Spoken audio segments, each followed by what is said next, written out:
हमारा प्रिय मित्रों, शुभ संदेश का नया दिन के लिए पुण्यों की सभा खतरे से हुई परेशान।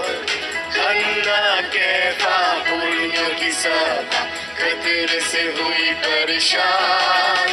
अंधकार की सामत खत्म होने पर बहुत घबराया शैतान।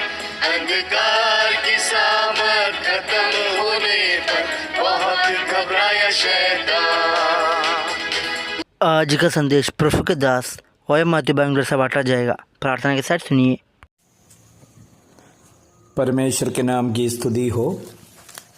आज का मनन के लिए नया नियम का किताब है, कुलूसियों का पत्रिका, उसका 3 अध्याय 1 से लेकर 4 तक पद आपके सामने मैं पढ़ना चाहता हूँ। 3 अध्याय 1 पद, अतः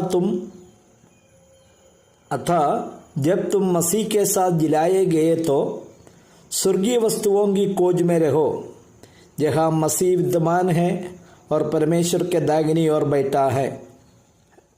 पृथ्वी पर की नहीं परंतु स्वर्गीय वस्तुओं पर ध्यान लगाओ, क्योंकि तुम तो मर गए और तुम्हारा जीवन मसीह के साथ परमेश्वर में छिपा हुआ है।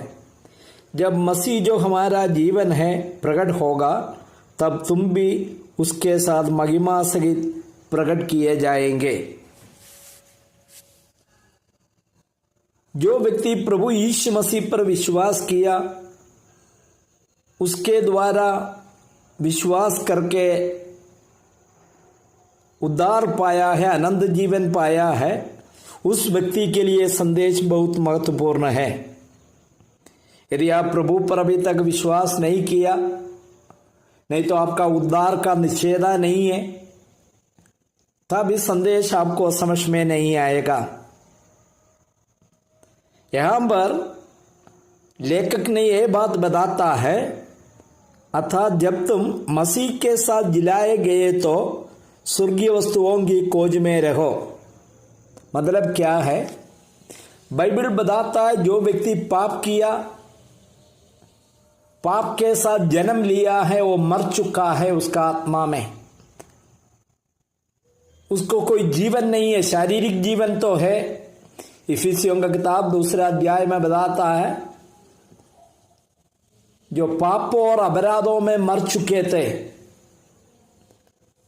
लेकिन जब हम प्रभु पर विश्वास करते हैं, प्रभु के साथ जिलाए जाते हैं हमारी आत्मा।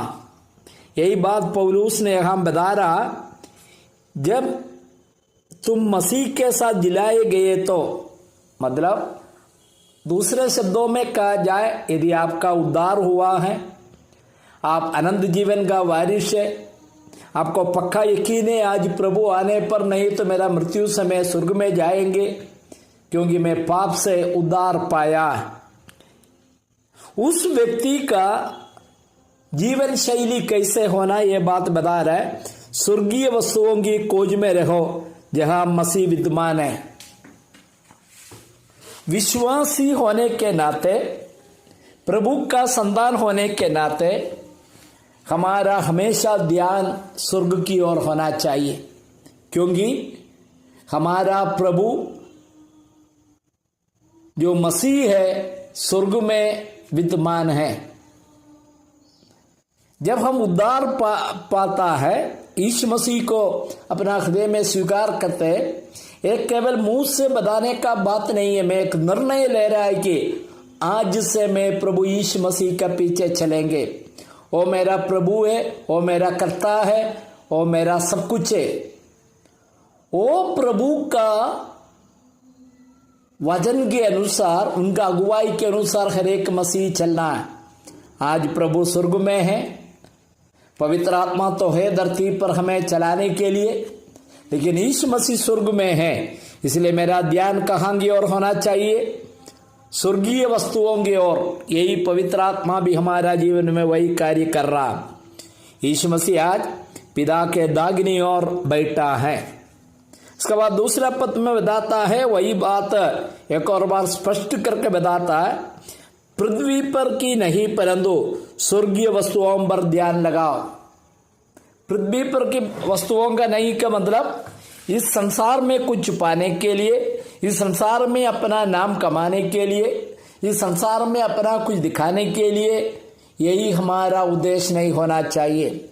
आपको मालूम है हर एक व्यक्ति इस संसार में अपना कुछ दिखाना चाहता, मैं इस संसार में कुछ है। हमें मालूम है कोई फिल्म स्टार हो, क्रिकेट खिलाड़ी हो, वो सब अपना नाम कमाया है, पैसा कमाया है, वो दुनिया में बड़ा नाम है। लोग चाहते हैं वैसे ही मुझे भी एक नाम मिलना।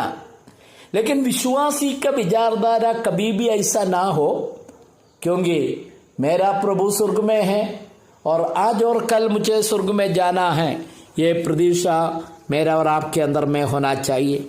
तीसरा पद में बताता है क्योंकि तुम तो मर गए हैं और तुम्हारा जीवन मसीह के साथ परमेश्वर में छिपा हुआ।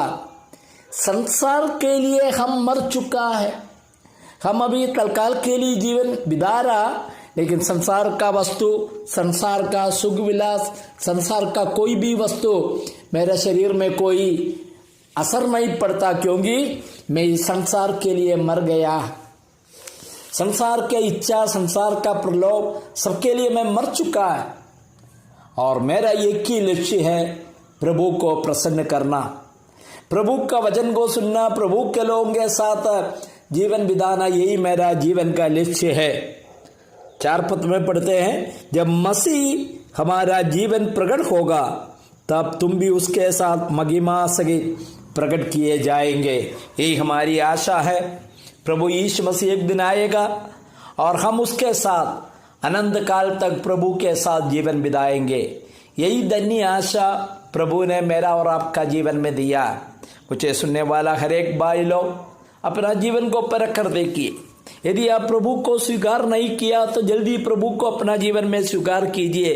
वो प्रथम जो बात है, जो आप यीशु का चेला है, रोज बाइबल पढ़ते, प्रार्थना करते, आपका विचारधारा ऐसा होना चाहिए।